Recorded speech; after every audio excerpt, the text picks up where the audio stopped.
Today I'm playing Dragon Ball Gekishin Squadra.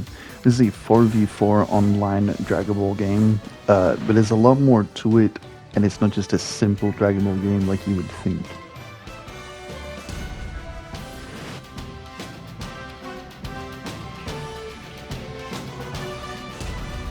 I'll cut a path to our victory. 3, 2, 1. Before I get into the actual gameplay of it, I thought I might show you the home screen and how it exactly works when you start trying to go for a match. So there's damage, tank, and support that you can choose when matchmaking. So you're going to be that role when the game starts. Now, that doesn't mean that there's going to be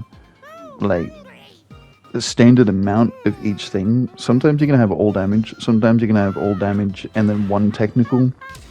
Technical's like support. Boo is who I play in technical because he will heal. He's also got some decent key blasts and stuff, so he seems to be able to defend himself, heal himself and his teammate, turn people into candy, and he's genuinely just a funny character to play. Now at the start there, you see when you join, you get a divine role, and that's going to be the effects of the battle. Then you choose a character, choose a character's helper, and they all do different things. The character helpers, I don't really understand all of that just yet, so I'm not really going to get into it. Next, there's this really cool animation every single time you start a game. It's going to be different because everyone's choosing different characters, but this is basically the gist of it. I think it's pretty clean. It's also going to include their different outfits that you can put on, because you can actually do draws and stuff and get different outfits instead of characters. It's kind of strange that they chose to do that, but there's a whole level up system for getting characters anyway. So the point is, when a game starts, two teammates from each team are going to go up track and down track, and you're going to start beating these dudes up to start leveling up to unlock your abilities. They're all locked at the moment. And then eventually little blue dude with the hammer is going to come out, and he's going to go up track or down track depending, and you have to go to him and attack their god of destruction, because we each have 4 of them that are protecting a Dragon Ball. That's the gist of it. Now, for some reason, every time I play this, people will rush straight forward here. Little guy is not attacking yet. I think you can see a timer there on the map. That's when he'll start attacking, but people like to come out and fight immediately. I just got hit by Android 18's boyfriend with a solar flare, and that honestly almost killed me because I couldn't see Android 18 attacking me. Pretty cool support feature. So yeah, support's not always oh, you're a healer or something. Sometimes they do stuff like that, and yes, I got whooped by him then when he came back because he went and healed, but I did get my revenge later. Now, I don't fully understand everything about the game, but this is kind of the goal of it, right? You want to get to these things and either outwit people to get to them or beat them so that they're respawning while you get to them and destroy them. And then they'll start double teaming on the last one if you do one track first, so then you can go help your other team destroy it, get in, destroy the case for the Dragon Ball, grab the ball, game, set, match. That seems to be the gist of it.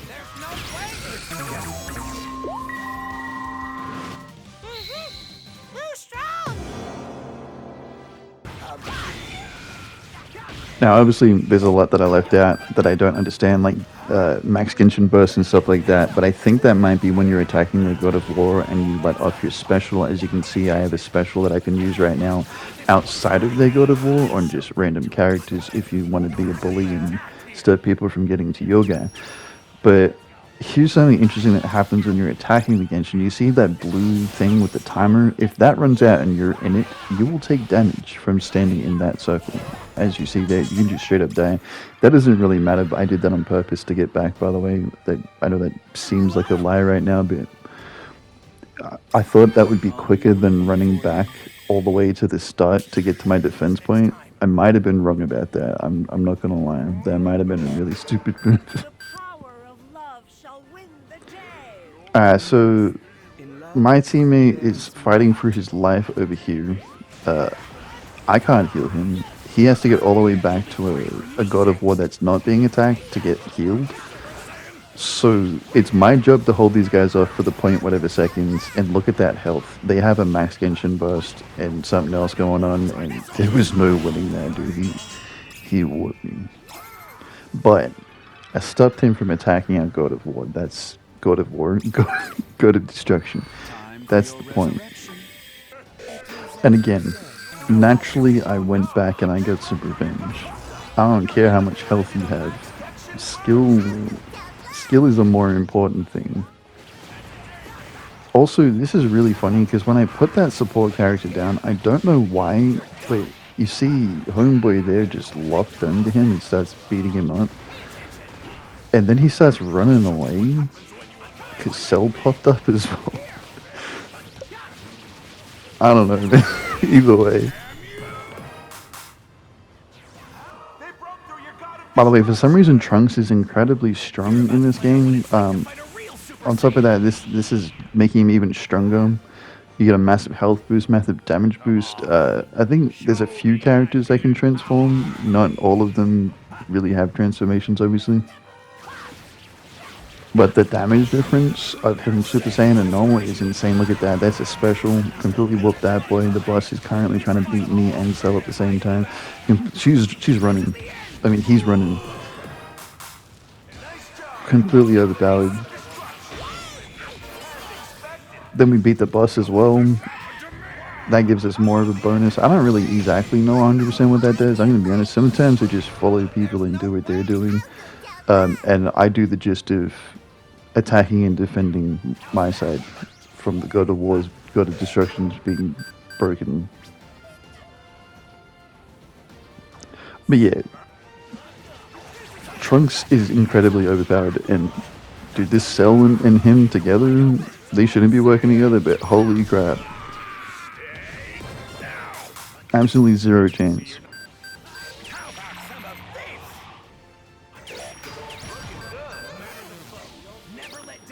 Alright, here was bad. I'm trying to destroy their God of Destruction, and then I just get pulled up on, annihilated.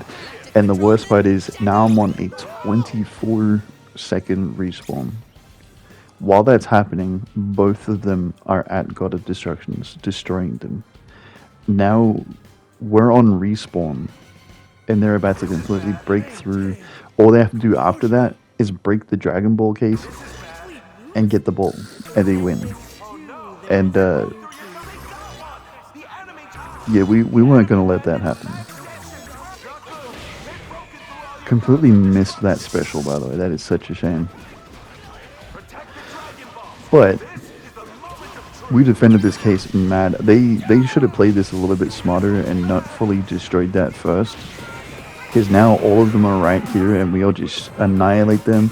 They're now on the 20 whatever second cooldown. One of them's only on 16. I think if you die more, you maybe get more of a cooldown. I don't know. The point being, now Frieza runs up, destroys their God of Destruction. Now we just have to get into the case, get the ball, win. Completely clutch moment. There was nothing they could do. We did it, everyone! Turned it around that quick. Also, the MVP for this is pretty sick. I'm a Super Saiyan 2, after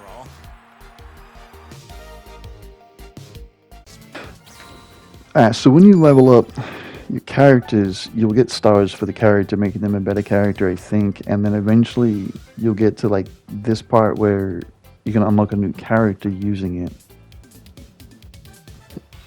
And like every character is different. As you can see, they have like that graph. I don't really know how to describe that, but yeah, then the difficulty rating, and each one of them are going to be different, even if they're in the same category. So Super Vegeta is a damage character, but over here we have attack range, extreme strike resistance.